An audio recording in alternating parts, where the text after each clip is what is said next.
On the day I was born, the nurses all gathered round.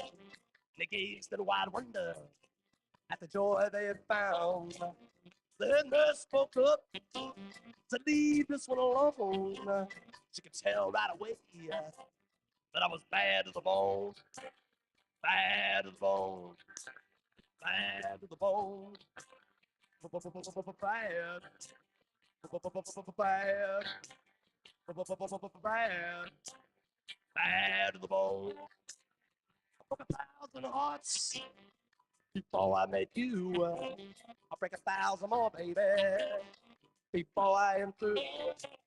I wanna be yours, pretty baby, yours and yours alone.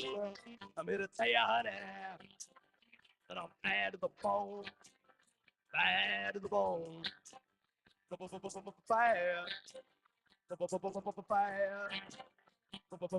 bad, bad to the bone.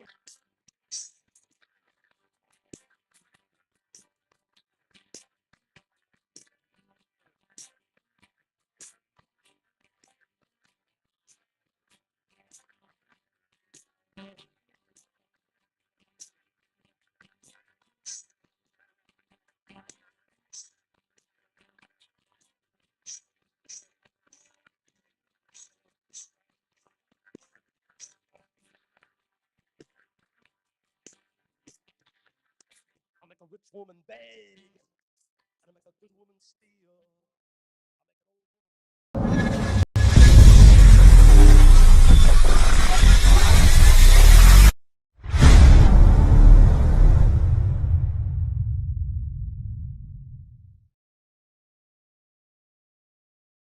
What is up, party people? You know, we always start this show off by showing love to those companies that help make this podcast possible.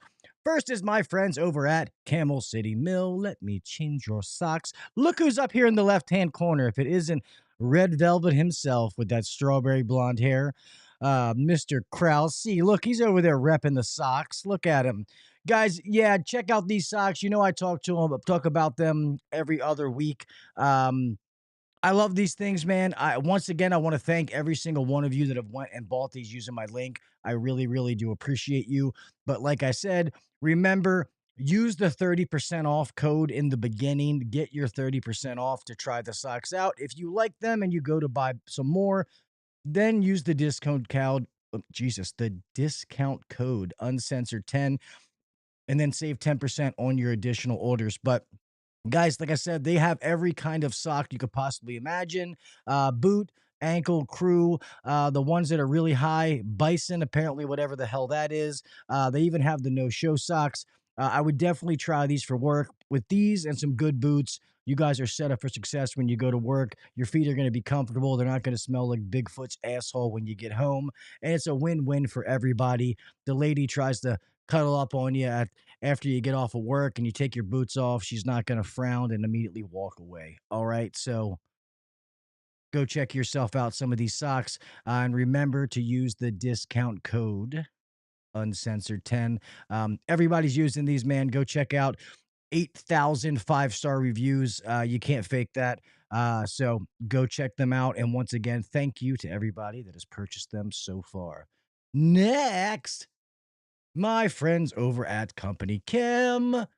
Guys, if you are running a business, managing a business, I don't care what it is in the trades, you should give COMPANYCAM a look. As far as photo, video, documentation, stop it. Days are over of having to go through your pictures and all of your photos and videos, and all you see is nomenclatures, pictures of units, furnaces, whatever it may be, pictures of your work.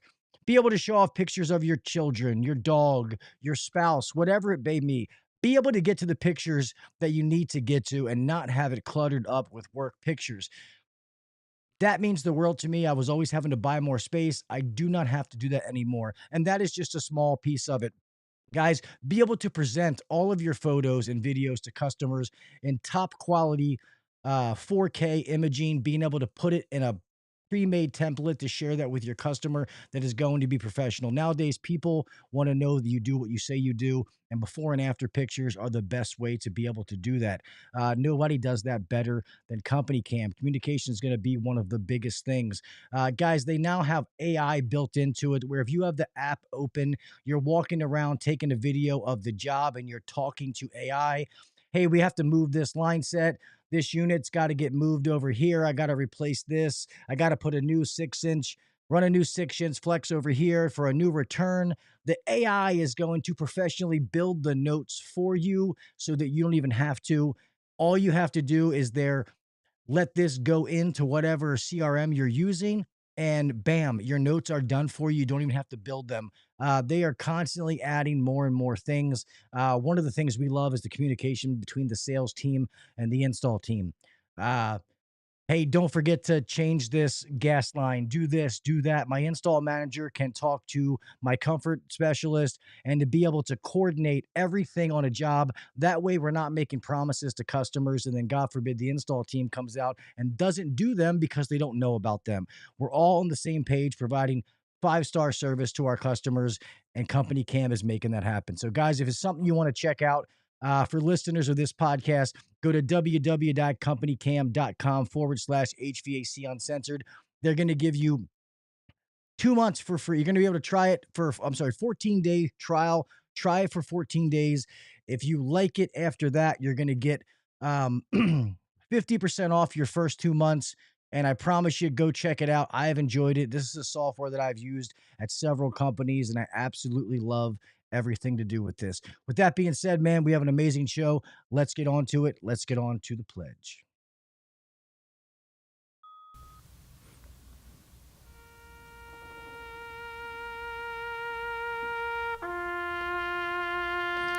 I pledge allegiance to the flag of the United States of America and to the republic for which it stands, one nation under God, indivisible, with liberty and justice for all.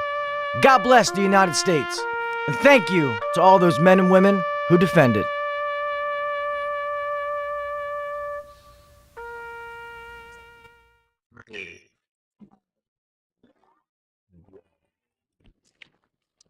Welcome to the #1 rated HVAC podcast.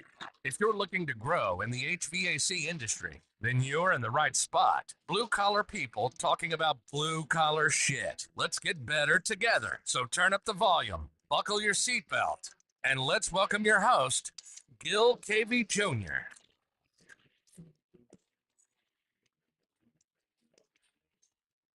What is up, everybody? Welcome back to the HVAC Uncensored Podcast. I'm your host, Gil Cavey Jr. Here we are, another Wednesday, another hump day, and another amazing show for you. Thank you, everybody, for being here. Let's just say hello to everyone as I do. Mr. Freon Leon, first one in here. What is up, my brother? Mr. Scotty, what is up, brother? Let's see. Mr. Jason, what is up, my man? I saw you guys talking. Hope you had a happy anniversary. Obviously, prayers out to Miss Emily. I hope everything goes okay with that. Let's see who else that we have in here. Oh, mechanical environments. It's Matt. Oh, Matt, what is up, man? Thank you for being here. Appreciate you. Mr. Sammy, what is up, Sammy? Thank you for being in here. If I missed anybody or anybody comes in later, I will holler you out then. But hope everybody's having a great week so far. Been a busy week. I have hold on, Vito is going to that would be funny. Vito is going to acquire Campbell City Mill, change the name to Camel Toe. That's funny. No, it would be New Calgon. They're the one that buys everybody's products and puts their name on it, but I won't get into that conversation. Froggy, what's up, buddy? Excuse me. Blah, blah, blah. But yeah, it's been a crazy week. I got some videos I'm gonna put out on Instagram and stuff tomorrow. The last 2 days, had some installers out changing a big train 10-ton unit at that bank we were at before. Now we're doing some more units, and that's always fun. So I've been out there hands on doing all that kind of stuff. So it's been a good team. A good time. Oh, Mr. Everett. So I was in this house. But I'm really excited, man, for the show that we have tonight. Like I said, everybody thinks that you have to have a podcast or a social media following to come on here, and that is not the case. That is not true, not even a little bit. And I'm super excited tonight. All of you know him. He's somebody that's in the chat with us every week. He's always contributing, always chiming in. He's always supporting the show. And when he reached out and said, "Hey, I'd love to come on," I have some things that I love to talk about. I was like, "Fuck yeah, let's do it." So anybody that listens, especially you guys that are in the chat every week, man, you guys are like brothers to me. If you ever want to come on here and do anything, please know that you have an open invitation. All you got to do is get in touch with me, message me. I'll send you a link and we'll make it happen. It's that simple. All right. Obviously, if I don't know somebody, I'm going to want to get a little bit of their backstory just to make sure that it's a decent show. But if you're in here every week, you're supporting the show, and you want to come on and bullshit with me and tell your story, I'm 100% down. So please do so. I'm not even going to try to pronounce this man's last name. You guys know him. I'm going to screw it up. I did it when we were talking beforehand. So I'm just going to use the last initial. So, guys, please put your hands together. Welcome your buddy who's normally in the chat, Mr. Jared B. I'm not even going to do it. But welcome, Jared, into the show, man. Hey, Gil, it's Beaulieu. Oh, So, yeah. yeah. So, what's up, man? Thank you so much for being here, bud. Yeah, no problem. Like you talked about that open invitation. Like, I thought I'd reach out and see how it went. So, Yeah, no, for sure, man. And I know that you were just flying home today, like just yeah, landed a little yeah, bit ago. Your kids haven't even seen you, so I do appreciate you yeah, taking the time to come on, man. I will say this before we go. I know that we're gonna get into some stuff, and because of your position, please say what so you don't forget. Please say yeah, what you got to say to cover yes, your ass, my friend. yeah. So I don't speak on behalf of Samsung, Linux, HVAC. Anything that I say and talk about today are 100% my own opinions. Gotcha. There we go. That is good. So Jared, I know I see your name in the chat every week. So Hmm. I want to say this first and foremost. I appreciate your support, man. I really do. It makes me feel amazing when I go in here every week, and I know that there's certain people that are always going to be in there, and you have been one of them. So Hmm. from the bottom of my heart, thank you so very much. I really do appreciate that support. Um, I guess let everybody know a little bit about your background, man. How did you get into this industry? And then we'll kind of work our way up to what you're doing now. Yeah, so I first started at one of those residential service sales, like we call them white shirt service techs. That's kind of how I got into the trade. I always had some sort of mechanical background, always worked on diesel engines and hydraulics, and then decided to get into HVAC because I was doing tile work and hurt my back twice in 1 year. I'm like, oh, I got to find something else than tile and marble. Ugh, yeah, So as much as sometimes people rag on those white shirt companies, they're the ones that gave me a first shot. They're the ones always hiring new guys. they So, are. hmm so I got into that, and then as a maintenance tech, just working on. They would only let me work on equipment that they installed 5 years or newer. So, and being commission only, not a lot of opportunity. Yeah. Very high turnover rate with that company for those type of techs. So I found a little, yeah. I was gonna say, so how long did you actually stay there? 2 years. I got promoted to service tech at the 1 year marker. And then once I started going back on stuff, I would do what's called lead turnover. Once I started going back on some of that stuff, I was looking, I was like, they're, and the more I learned about the trade, I'm like, this isn't right. This is not good. Maybe they would have been better off with that old equipment before. Yeah, no. It sometimes not all of them. Some of them do provide some Hmm. good training. What you choose to do with said training, that's where we can kind of make a wrong turn there. But so yeah, I was just curious. But continue the story, Hmm. please. Yeah, in my opinion, this style company is not inherently bad or evil or anything. It's all about the managers and what they allow to happen inside the company. So I was started looking for new companies and wanted to get in the commercial, and I found everyone that was hiring on the job posted they want 2 years experience. So right at the 2 year marker, I left and went to commercial. Nice. How was that transition for you going? Because Especially only 2 years going from residential to commercial Mhm. is a big jump. Yeah, well, the bread and butter for this company was new commercial installs. So they would pull the service guys to do all the startups. So I was tasked on the startup crew because I was going to community college at the time. Oh, So nice. having that construction schedule worked out perfect. So getting up early, being there 6 a.m., getting off at 2:30, hitting community college by 5 p.m., 4 p.m., perfect schedule for me. Oh, that's sweet. And I guess Mhm. perfecting startup when you're newer is important because sadly that's a process even in the residential field that gets skipped Mhm. over. It's installed, it's running. Oh, we're good. Let's go Mhm. home. And really that's not even like you have so much more to do to really Mhm. commission per se that piece of equipment. Yeah, and it really helped me see a different side of the trade because being the startup, I was the one working with mechanical inspectors, the fire marshals, and this is Southern California at the time, so I'm dealing with downtown LA. Like I remember we had a VRS startup on a hospital in downtown LA. Yeah, dealing with those inspectors is no joke. Yeah, no, especially with commercial and you got to deal with some of Mhm. them. They definitely there is no gray area. That's Mhm. for sure. Um So how long did you do commercial? And I guess how many so give me your commercial experience. Like Yeah. how long was that? How many companies? All that kind of stuff. So working there, I got introduced. This is where I first got introduced to VRF equipment, and right away I kind of started taking those classes with the manufacturers and really figured out, oh, this is what I like to do. This is what I like this far more than anything else is working on VRF equipment. So I stayed there a little over 2 years because then my wife and I decided to move out of California to Arizona, and they didn't have anything in Arizona. So I got a job with the company in the summertime, knowing that we were going to move in January to Arizona. And I'm like, I don't want to find a new job in air conditioning in January in Arizona when it's the worst time of the year for that. Yeah. So I left to a refrigeration company, Ontario Refrigeration, and when it came time to January, worked there about 6, 7 months, and then transferred out to Arizona.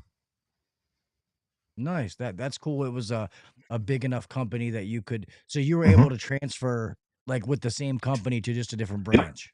Nice. My pay, seniority benefits, even my work van all came with me to Arizona. It was great. That's awesome. You don't hear that So very often. yeah, so I got to buy a house in Arizona, get Arizona pricing, but California wages. It was great. Yeah, I bet that is awesome. Yeah. So that's funny you say that. So I know the wages are high in California, but they're like way higher than in Arizona. Well, the company I worked for that I transferred out here with, they were adamant on not losing guys to unions. So they were non-union shops. So they paid pretty close to union wages for being non-union. So they had a business plan of we're going to pay our guys really well. Nice. So they took care of us. No, hey, Hmm. that's good, and that's what you have to do. It's funny when I got in the trade, man. All the old guys told me they said if you find a job making really good benefits, a company that takes care of you, then you don't have to worry about the union. At least I feel about here, like the Hmm. unions are always going to be strong, but I feel like it's not as strong around here as it used to be. And maybe that could just be my personal opinion, and it could be booming for all I know. It's just there's not a lot of guys that I meet in my local area that are union. Shut up, Scott. Sorry. It's same thing in the Southwest. The unions aren't too strong out here. So it's a it's the wild wild west out here. When I moved from California, working in downtown LA, Santa Monica, those places to come to Arizona, I get on some of these rooftops and like this stuff passes inspection, and they're like, "What inspection?" Sound like Yeah. about had a heart attack. So when you get up near DC, like anything big government jobs, a lot of times have to be union. It's hard to win those bids if you're non-union just because it's just the Hmm. political machine that's working around. But other than that, it's not. That's one of the bad things about the union. If you're part of the Baltimore union and God forbid they don't have work, you got to go to DC. It's great Hmm. because their scale pay is higher than Baltimore, but anybody that lives in this area knows that traveling to DC every day, I'd rather smack myself in the nuts with a mallet because it sucks. Hmm. Yeah, back up a little bit. One thing that really kind of put me on a different path in my career was I started figured out Okay, and in order for me to kind of master my trade, I think it was Malcolm Gladwell's book, 10,000 Hours. Realize you need 10,000 hours before you can truly master something. So what I did was started calculating in my head, okay, of all, this is back in residential, of my day, how many of that time am I actually in front of equipment? Because there's a lot of extra stuff we do as service techs that has nothing to do with diagnosing or working on equipment. So I figured at best I'm getting 2 hours a day actually in front of equipment, and that wasn't good enough for me. So I started doing stuff. This is where I got to the podcast, HVAC podcast, so I can listen while in the work van, listen while I'm doing other things, just to immerse myself in HVAC to get those 10,000 hours as fast as possible. That's awesome. That's an amazing book. I have read that book. I've Mhm. used that in my, whether that it was with sports for me, for my kids, when it's come to work. And I always use the sports analogy. It's kind of like Mhm. you practice enough so that when you get into the Mhm. game, it's second nature. Mhm. And it's the same way with what we do in the trade. You practice enough that when game time happens, it's just like you're just doing stuff and don't even realize you're doing it because it's just starting to click. Mhm. I've said my story a million times that, when I first left my dad, I tried to fake the funk and get him to help me. And by him not answering the phone and making me, I said, hey, I'm sick of not knowing. So that I had the same kind of route. That's when I Mhm. stuck my head in the books, taking online classes, got into like HVAC podcasts, YouTube videos. Never thought that I would be podcasting years later. That's just kind of how Mhm. that worked out. But you know, kind of the same route. So that's awesome. So how long did you stay in commercial and like refrigerate well, let me back up here. How Mhm. did you like the refrigeration side of it? Well, the company I worked for, the refrigeration Ontario, it was in the name, but about 50% of the work is they specialized. Their bread and butter was maintenance contracts, commercial maintenance contracts. That was their bread and butter. So I did a lot of in Arizona, tons of heat pump package units. They're everywhere here, especially on commercial buildings. There's not a gas package unit in commercial in Arizona in a lot of different places. So I did that till 20. I was there 20. It was during 2020. So then after like 2021, 2022 is when I actually left the field and got a job in distribution. Nice. How many dehumidifiers you saw out there in Arizona? One. Oh, did you really? Yeah, it was they manufactured LCD projectors, so they would have humidifiers, dehumidifiers. Like they had to be very strict climate in that space. So it's a lot of interesting equipment that never see anywhere else in Arizona. That's funny. I figured there'd be like a lot of like the pool Yeah. units that have like the reheat coils and stuff because of the nice Mhm. weather and resorts and stuff. But that's funny. Didn't Mhm. think you'd see too many of the dehumidifiers out there. Yeah, it was 100% outside air desiccant dehumidifier Oh man, that's crazy. made in Minnesota. I'll never forget that piece of equipment. I was like, "What's this doing in Arizona?"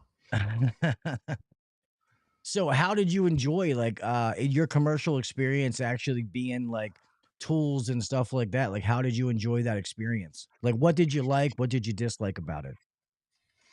Um, on the commercial side, being a service tech, you kind of have to be like know everything like an inch deep but a mile wide. Companies I worked for, you got to know a little bit of everything.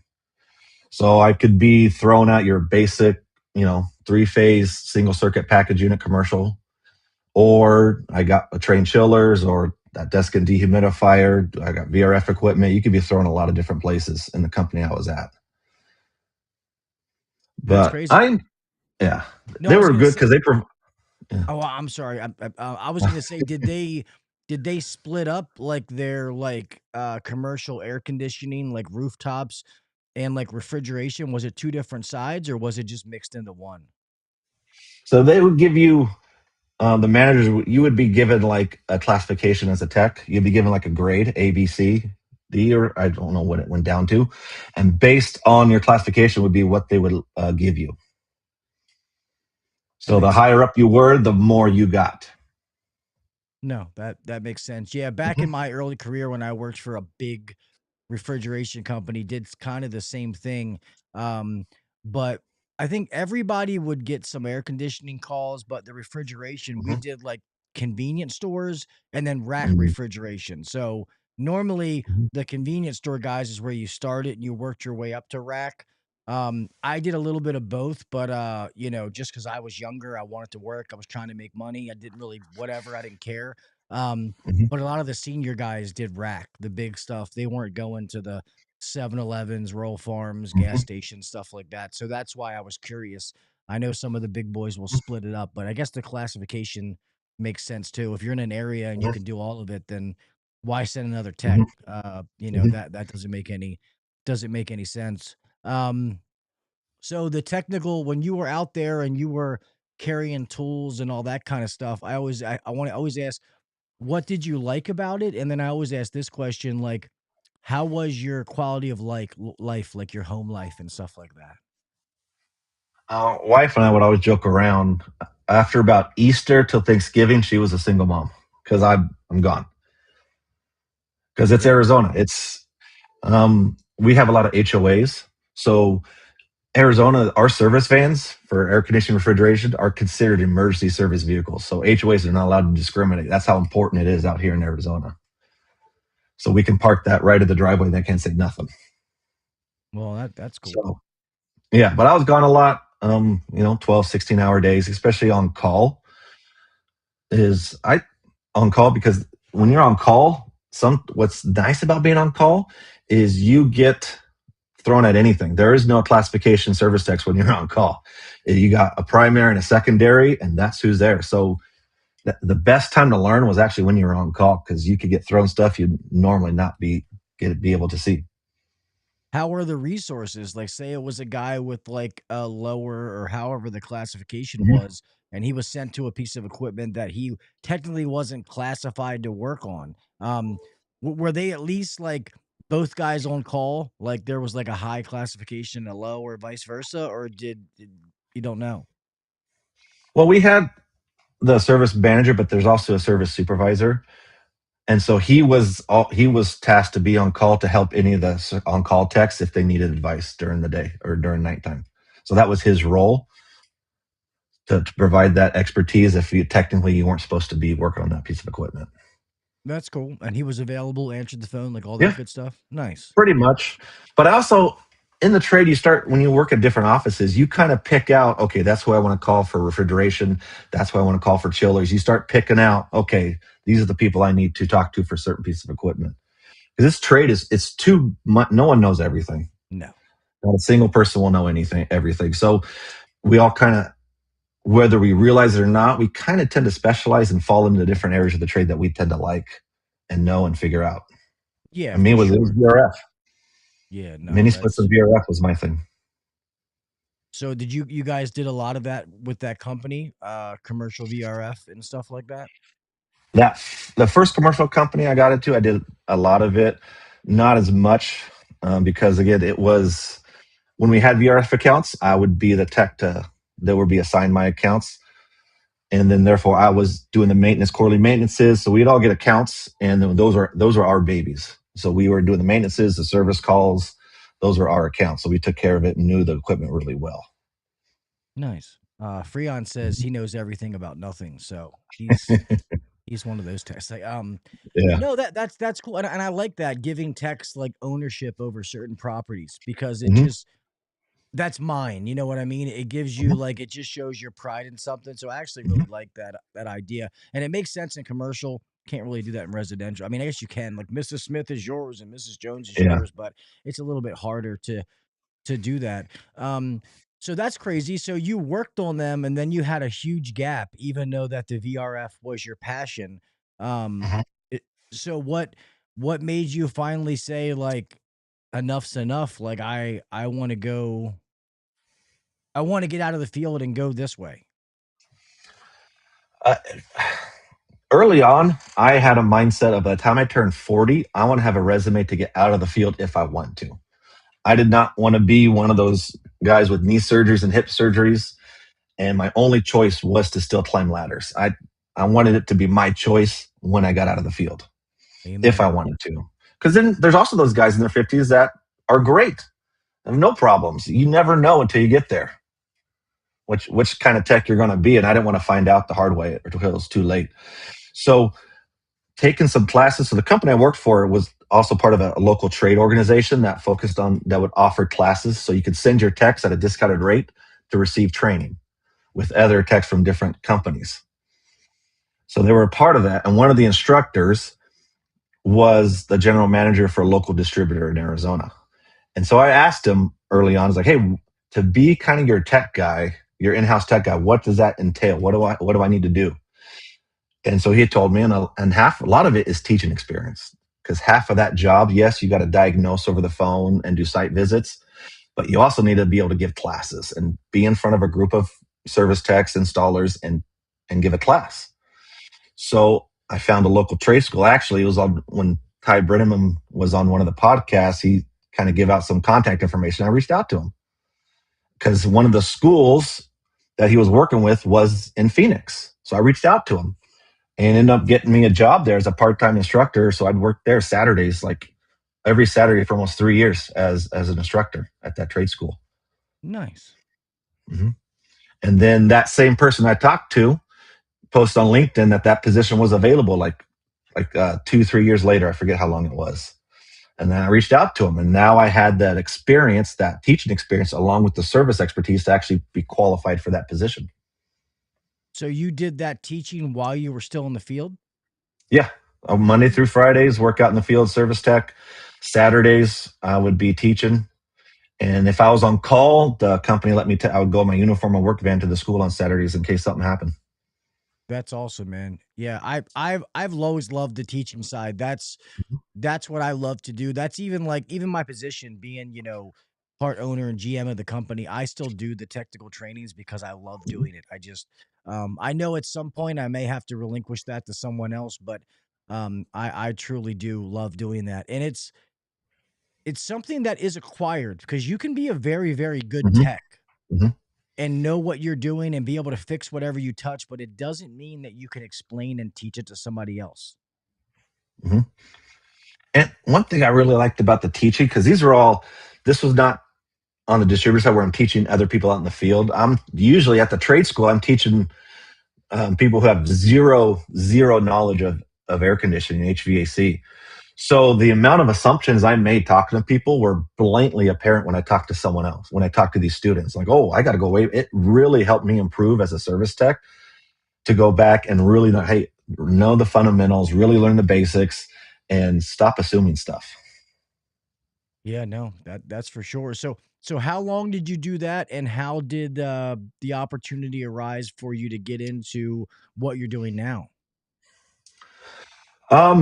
I so basically from very first service tech in the trade to where I am now took 9.5 years, that whole span. Oh, So from residential to commercial contracting companies, distribution, and then manufacturer. nice. So when you were working for the distribution, are you now for that manufacturer, or is it two totally different things? So that so the distributor I worked for supported Samsung and the York products. Gotcha. And Mhm. you've been there how long now? I've been with Samsung since December of 2024. Nice. And how you liking that? I mean, obviously, I know you're traveling and all that kind of stuff. So how are you enjoying it? It's a whole. If you're a dork about air conditioning, this is a good position to be in, because you're dealing with everyone's hardest job they've ever dealt with. I'm not changing capacitors. I'm not diagnosing fuses. You're dealing with everyone's hardest stuff.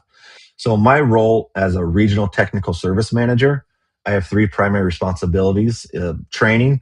So if you want Samsung training, it would be someone like me in my position to come to your shop, to your distributor spec rep to give that training, as well as assisted startups and site visits for problem jobs that Nice. can't get Do you have figured a out. certain district that you're doing? Like, what is your area? Like, how many states around you are you taking care of? Technically, that my region's the Southwest region, so it's California, Arizona, Nevada, and New Mexico, and Utah, Colorado. But the way we do it, we just kind of cover everything on the West Coast. Anything west of the Rockies, U.S. and Canada, me or another guy will take care of. Nice. Well, so I guess so all of your like if you were to call that, you're doing all like the big commercial VRF. So like if I was Mhm. to put like some kind of residential system in, you would not be the person that I'm getting in touch with or training. Not not necessarily.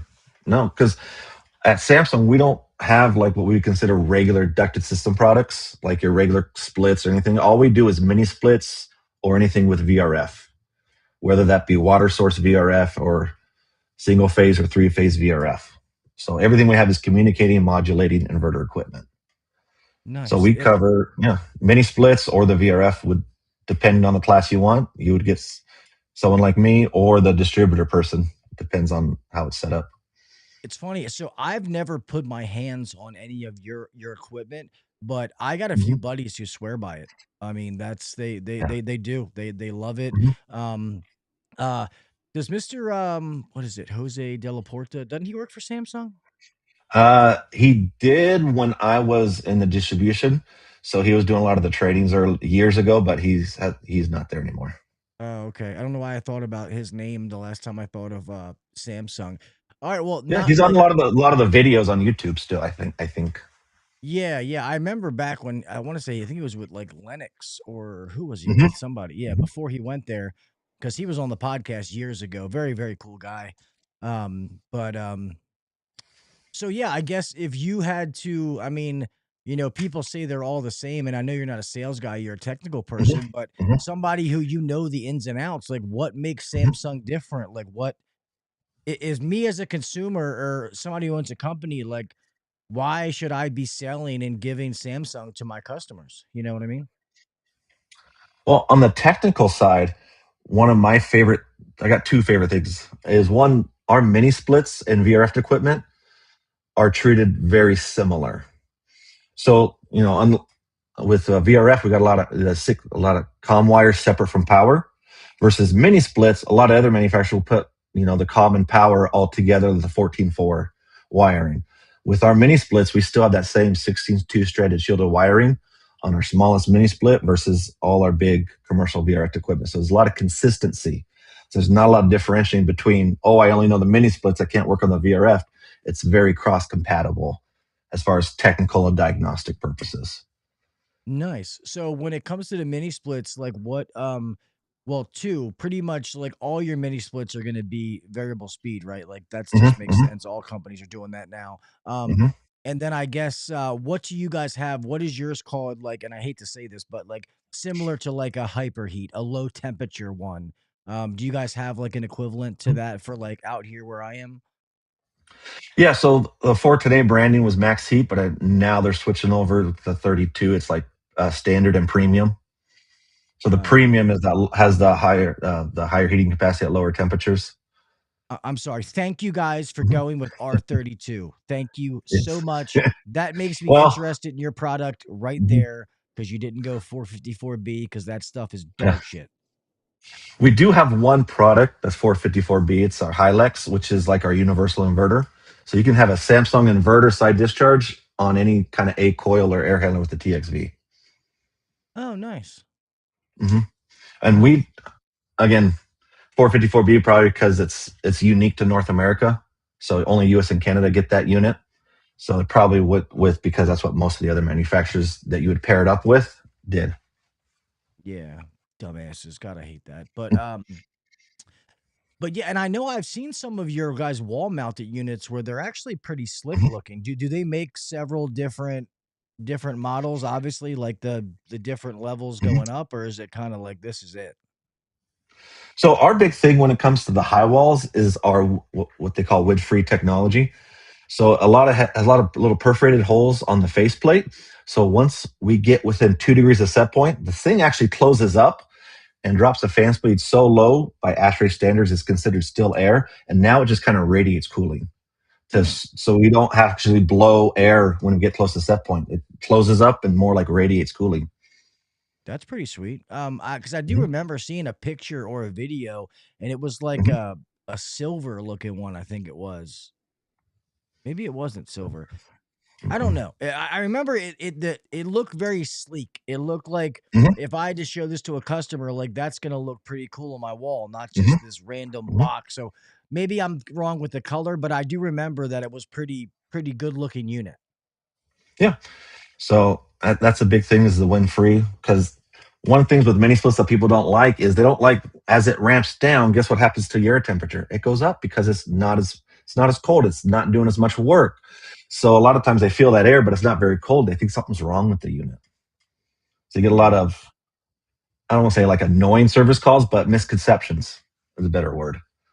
Versus when you get the wind free, it just closes up and ramps really low, so it's still cold coming off of there, but we're just not moving a lot of air. That way Yeah, we just no, maintain set point and never shut off. no, that makes sense.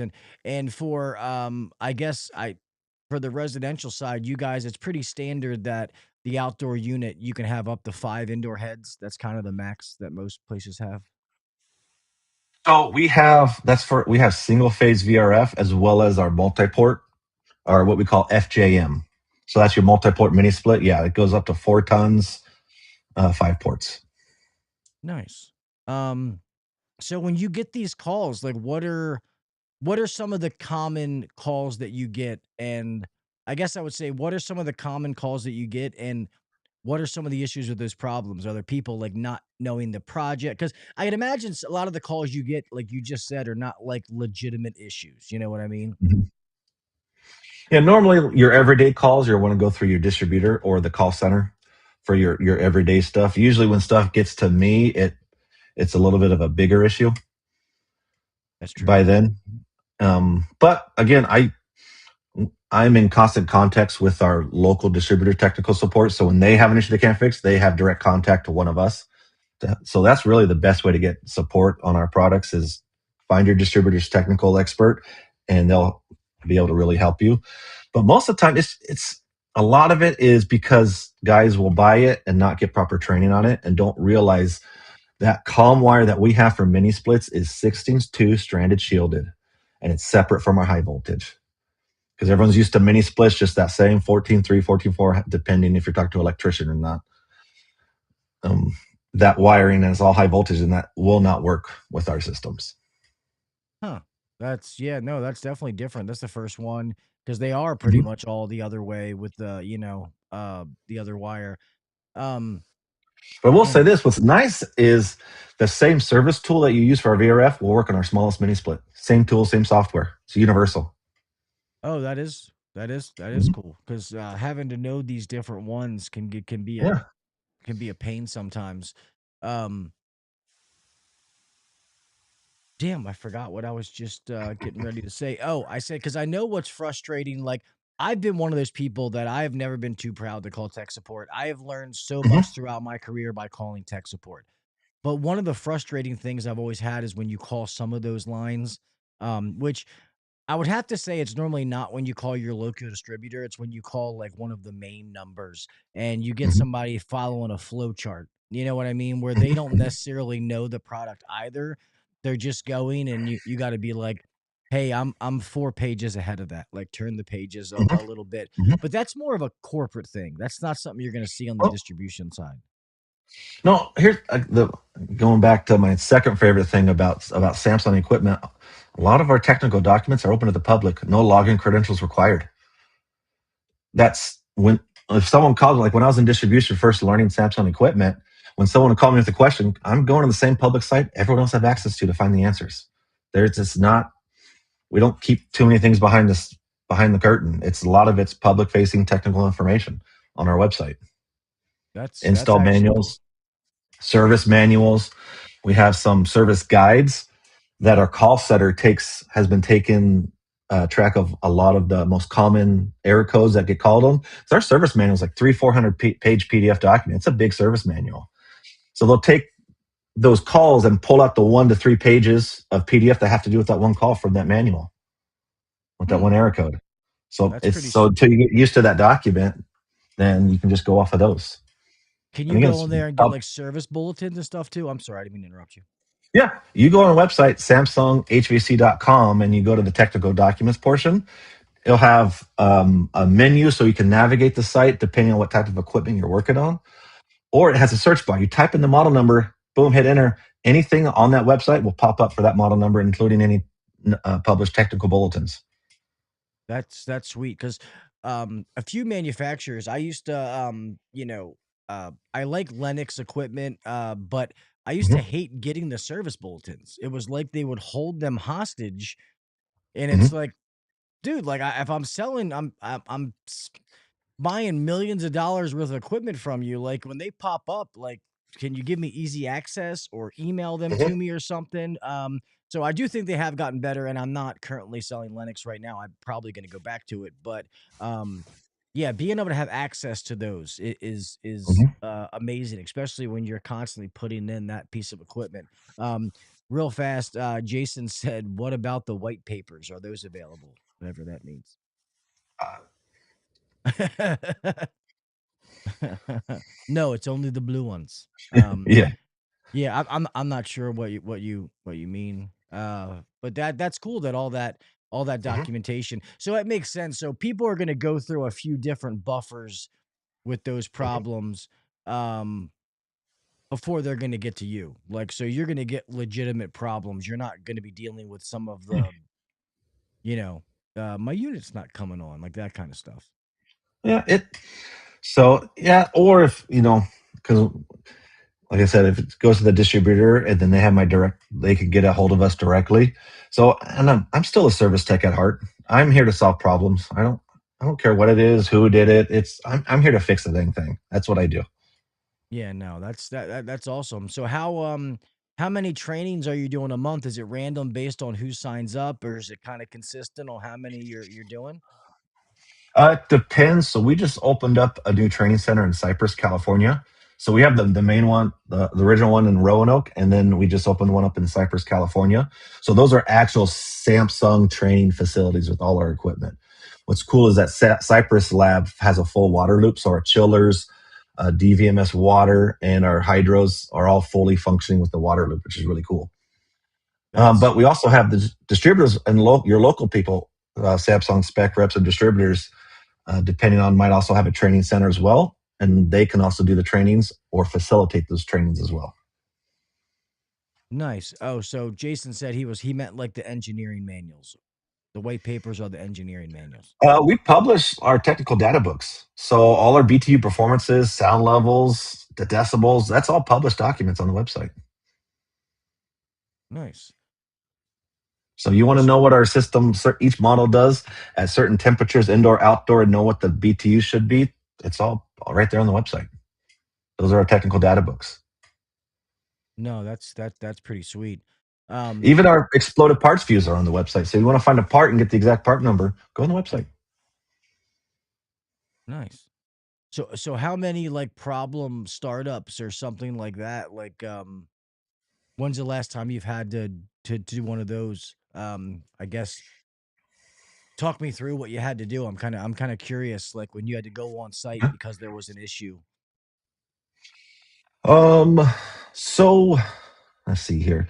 We had a job.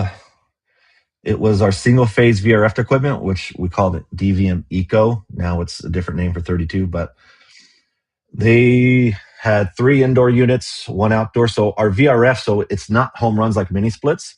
So it's actually one set of piping leaving the outdoor unit, then branching off to other pipes, other fan coils inside the space. And they would just could not get it to talk and communicate. And they were going over and over. They were going through the different avenues of service and trying different things and couldn't work, and finally got to me and then submitted a service site request. So I flew out, got to the site, and it was the wiring. They replaced 2 boards, EPROMs, trying to reprogram all sorts of stuff. They were throwing all sorts of parts at it, and it's the wiring. I cleaned up the wiring, and it worked. I didn't even replace any wiring. Oh, geez. Mhm. So was it all new wiring or was it like Yeah, it was a new install, new home build. Mhm. oh man, It was that's one of those crazy. things where we asked them to check it 5, 6 different times, and they always said yes, yes, no, it's good. But to their credit, it was so we do a daisy chain.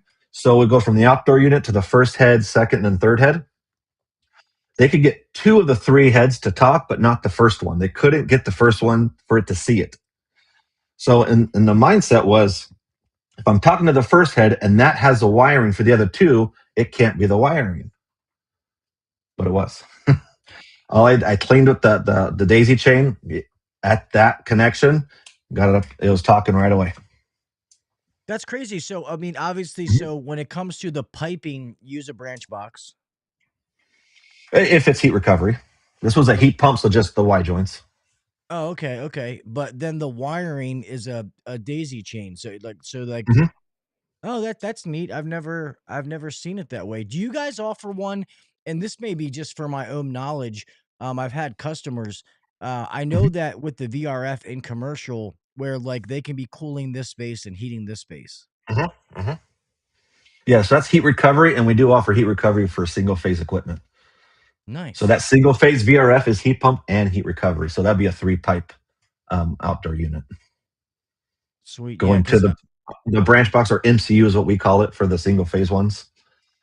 And then that could have your different ports to go into your internal fan coils, and those fan coils could be heating or cooling depending on what they want.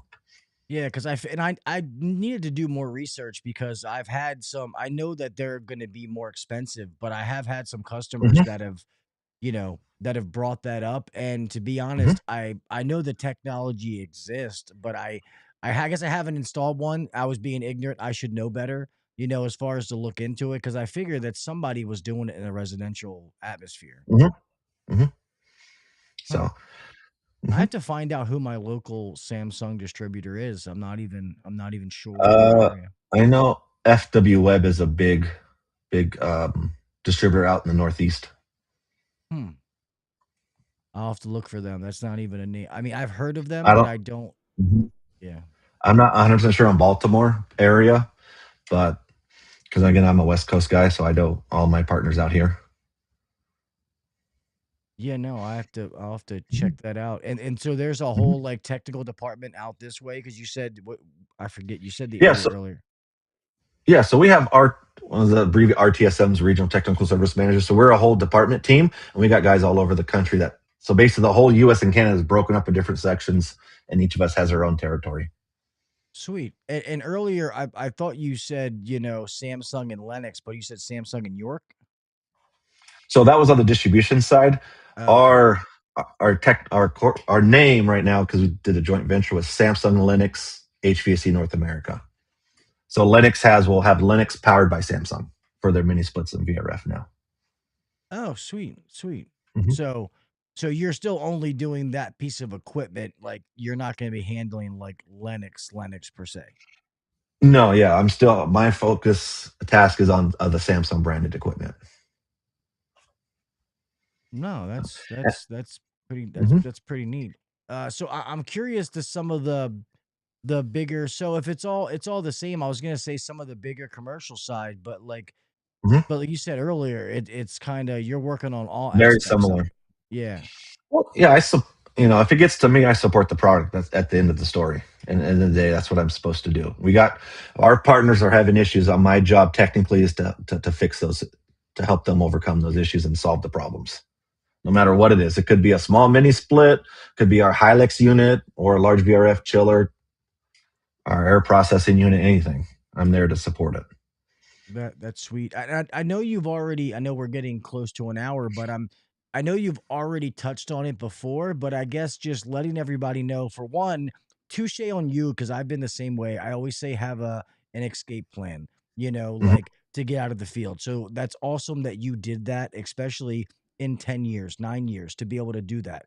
Um, the other thing I was gonna say is let everybody know how your field time prepared you for what you do now, and how do you think it would have been if you wouldn't have had that, all that field time to be able to do what you're doing Mhm. now. Probably the biggest thing when it came to the field time was I was one of the things I did a lot was if I started feeling like too big a fish, I found a bigger pond. I was constantly making sure I'm always in the deep end, trial by fire hose. I if I felt too comfortable, I need to find something different. I needed to move on.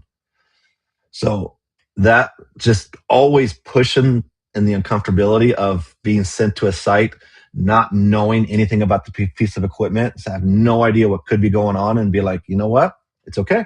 I'll get the manual. I'll read it. I might not be fast as every person, but I'm going to figure it out and read the manual. And I think some of the underrated skills in this trade is reading and writing. I agree 100%. I always, especially installers, when they call me with a problem, I always tell them, one of my old bosses taught me this: did you read the install manual? And if they say no, I say, read the manual. If you still have the problem when you're done, call me back. And you'd be surprised how many times they don't call you back. Yeah, I think every tech should take a college level writing class, because I've gotten raises because my service manager could read my service report and not need to talk to me and deal with the building owner's questions. He didn't need to do it because he read my report and knew everything that was going on, and he could take care of the problem. No, that's very true. I had a problem with guys in the residential side, using Chat GPT to write their notes. And I'm like, hey guy, this may look good to Harry homeowner, but none of the information that I need. If this person was to call in and say, oh, your tech was here and didn't do this, this, or this, I got a bunch of fluff filler bullshit in here that's not necessarily going to help me. I'm not saying it's bad, but it's not what I need. And it's funny because I actually broke it down. One of my partners is, MIT grad, you know what I mean? He's an engineer. So we went over exactly. It was almost like doing a writing class in a service meeting. Like, this is how we want you to write your reports. You know what I mean? Like, the problem they were called for, what you found, what we can do to present it, what they chose. Like, we broke it down into paragraphs because, like, I need your tickets to be thorough, and I want to be able to read that thing six months, a year later, and be able to be like, oh, I know exactly what he did here. Because when you're out in the field, you're doing, whether it's commercial, residential, doesn't matter. You're doing so many calls. You're not going to remember that 2 weeks from now. Yeah. You're just not. That's just human. Yep. So yeah, and he would read me some of the service reports he'd get. It'd be like Tarzan wrote the dang thing. It was pretty bad. So taking those writing classes, and honestly, I took a physics class in college, and being out and going from the field to taking the physics class, I'm like, oh, this is why I can do what I do out in the field. It connected so many dots on the service side, learning some of the underground physics of things that the labs were super like, oh, I can do this. Because we had like electrical lab. It was just using a meter and test. I'm like, oh, I can do. It was much easier class and really helped propel my career, is knowing those underlying physics. And it's funny, some of the things that we do in our trade that you don't realize how much you actually know about it. My one daughter was doing like, or no, sorry, it was one of my sons was doing like chemistry stuff. And I'm like, oh, that's this. I'm like, oh, those two together make you know what I mean? And he was like looking at me, and I was like, I actually use this stuff every day. I'm like, so it's, I don't know how I know these answers, but I do. So it's just, there's a bunch of those things that we learned in high school or college that maybe you didn't think that you would be using every day, but you do. So I think being out in the field and then taking those classes was a big difference, because you actually see it out in the field every day and while you're taking those classes. So it hits differently than just going straight from high school to college. Yeah, true. Yeah. And you're pulling what, oh, I use this. Oh, that makes sense. I saw this here. You know what I mean? You're doing like personal, like, stories with it. And part of me, I mean, I'm not getting any younger, but part of me wanted to go back to college to get a degree just to say that I got one for myself. Yeah. Obviously, I never finished. I never finished college.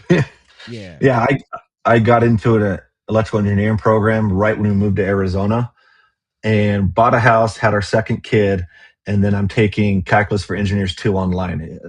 One of those three had to go, and I'm not getting rid of the kid or the house. So Yeah, right. Yeah. it wasn't working. Yeah, mine was, 4 kids, businesses, a podcast. It's just, there was no time. But even if I do it for fun, just for me, an online course or something, I would love to do something like that again, just to say that I did it. Because I love learning. I love the teaching side. I love learning just as much as I love teaching. That's why I love this podcast, because I get to spread information or teach people that I know more than them on subjects, but then I get to learn from people that forgot more than I know. You know what I mean? Like I get the best of both worlds. And hmm I hmm think that's where my love for doing this really came from. And I got a big mouth. So they kind of just work. Yeah. Yeah. One thing that I always made a point of doing whenever I got in a new position, I always looked, where do I want to go next? Where do I want to be in 5 years?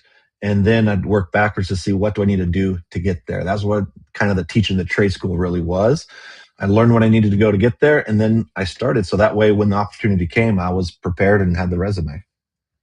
Yeah, that's sweet, man. And good for you. It seemed like you've been a very, you know, um, like it wasn't just that, like you made opportunities present themselves. hmm You prepared yourself to what you wanted to do, and and the fact that you did it in a 10-year span is awesome. So hmm anybody out there listening, you don't have to be 25 years in the trade and 65 years old to be doing what Jared's doing. I mean, he just hmm showed you what his path was for 10 years in the trade to now being, running a department that is the technical side for Samsung, which hmm is a ginormous company. So that's why I love people coming on and talking about all of us have different paths. I mean, yeah, there's a lot of us like, oh, dad did it, grandpa did it, blah, blah, blah. But there's still a whole bunch of different stories like yours in here. And I hmm love hearing people's journey. Everybody has their own journey.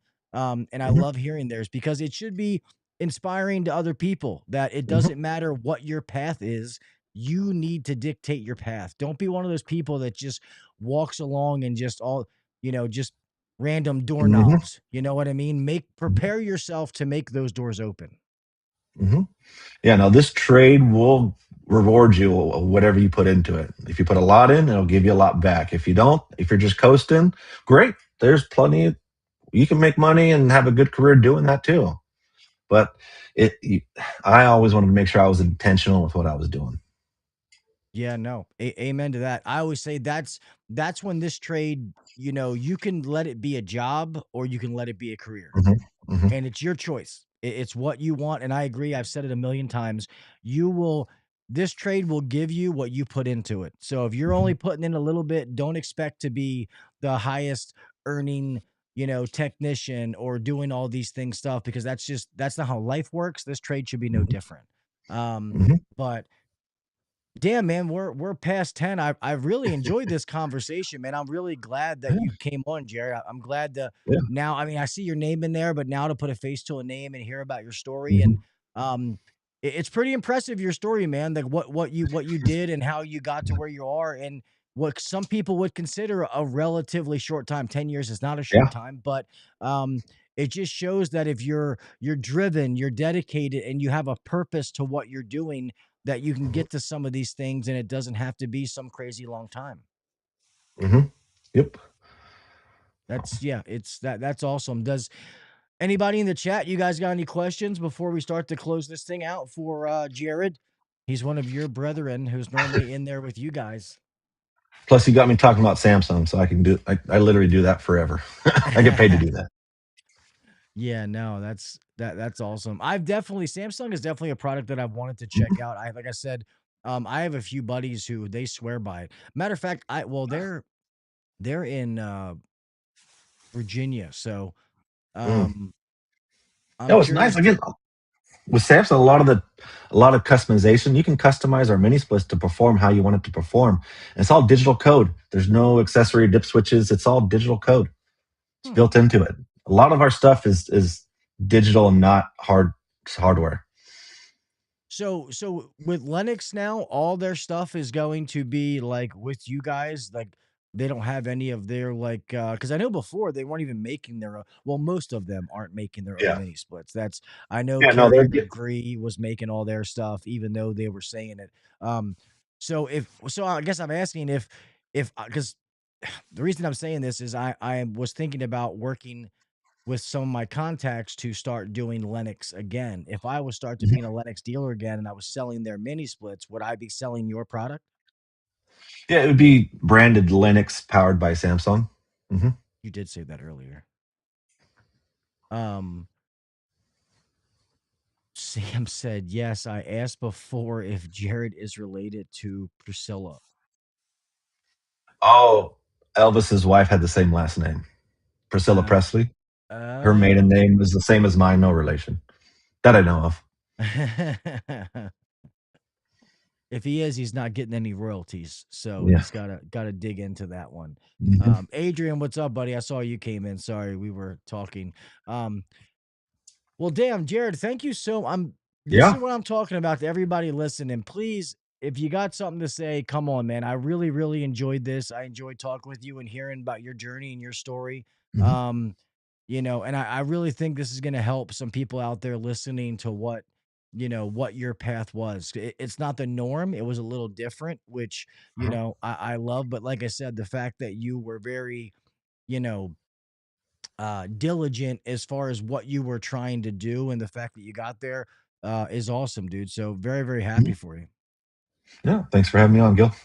Yeah, dude. And like I said before, man, thank you so much for your support. I really appreciate Mhm. seeing you in the chat.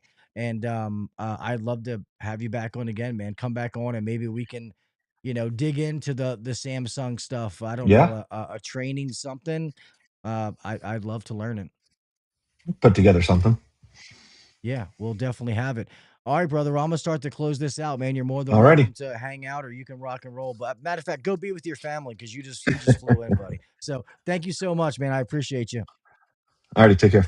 See you, buddy.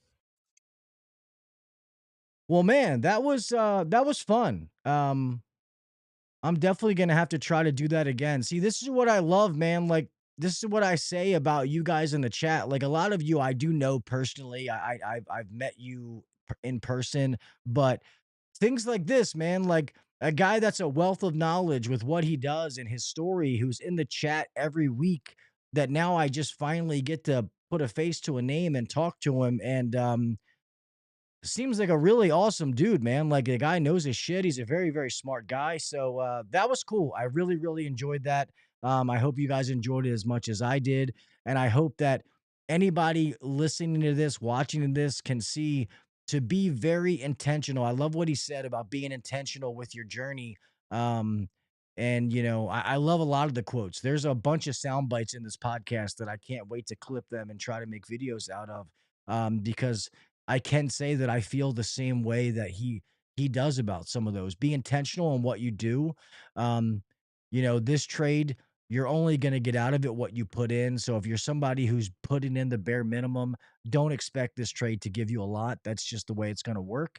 Um, yeah, no, I absolutely love that. So I hope that you guys enjoy it. Um, Obviously, as always, thanks everybody to being in the chat, dude. I appreciate you guys. You guys know that. What is up, Mark? Second time on the live electrician, our electrician buddy who pops in at the end of the show. But yeah, I'm gonna start to close this out, man. Please remember to, you know, like this video. Try to go comment afterwards once the live goes and it's not just the live chat. Try to leave me a comment in there. That just help keeps raising it to the top. Make sure to like and share this video. Audio podcast, wherever you download your audio podcast, if you wouldn't mind leaving me a 5-star review, well, we greatly appreciate it. A lot of the got a good rating, but a lot of the reviews are older, so trying to get some newer, fresher ones in there. So if you wouldn't mind doing that for me, that would be greatly appreciated. I always say, if you don't think it deserves 5 stars, don't go in there and put 2. Don't do that to me. Email me. Let me know why you think that. I would love to hear your feedback. Like I always say, just don't be a dick about it. So email me at hvacuncensored@gmail.com or info@hvacuncensored.com. And I try to respond to all those emails as fast as I possibly can. So if I don't do it immediately, give me a couple of days. I try to play catch up and I respond to all of those personally. So just know that. But with that being said, man, I'm going to start to close this out. Make sure you follow the podcast on all the social media sites to stay up to date on everything that I have going on. Guys, remember to keep your head on a swivel. All right. Be safe out there. I want each and every one of you to make it home the same way that you left. We all got people that love us, that care about us, that want us to come home at the end of the day. I don't care if it's driving. The roads all over this country, they're crazy. Driving's wild. All right. Make sure that the breaker's turned off. Don't just trust things. Use your meter. Whatever it is, make sure that breaker's turned off. Make sure your ladder is set up properly. All right. Don't be in a rush. Please, please be careful. Do the little things. Set yourself apart from the next guy or girl. All right. Be one of those. Don't be one of those people that just puts a little bit in.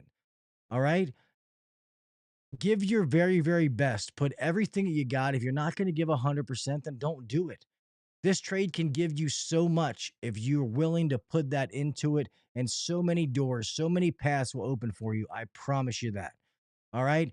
Remember to give back no matter where you are. Give back to somebody else in the trade. That's how we're going to keep this growing. We're going to build this. I don't want to say brotherhood because we have a bunch of sisters in the trade as well. But give back, help teach somebody else. Don't be afraid to ask questions. All right. If you're that senior tech where you work, help the people below you. You know what I mean? Help guide them, help mold them. That's how we're going to keep carrying this up. And I'm telling you, if we keep doing things the right way, if we keep mastering our craft, all those people that are doing things wrong, that are dishonest and ripping people off and half-ass and stuff, they're going to start to fall to the bottom, and they're going to start to stick out because they're going to realize that everybody else is not doing what they're doing. All right. If we all do that, we can police ourselves. We can police our own trade. All right. With that being said, I love you guys so very much. I appreciate each and every one of you. Stay safe until next week. I'll talk at you mofos later. Thanks for listening to the HVAC Uncensored Podcast. Don't forget to check us out on Facebook and Instagram, or email us anytime at hvacuncensored@gmail.com. Now, get back to work. Shut this down. The views and opinions shared on the HVAC Uncensored Podcast may not necessarily be the views and opinions of our sponsors or guests. See you.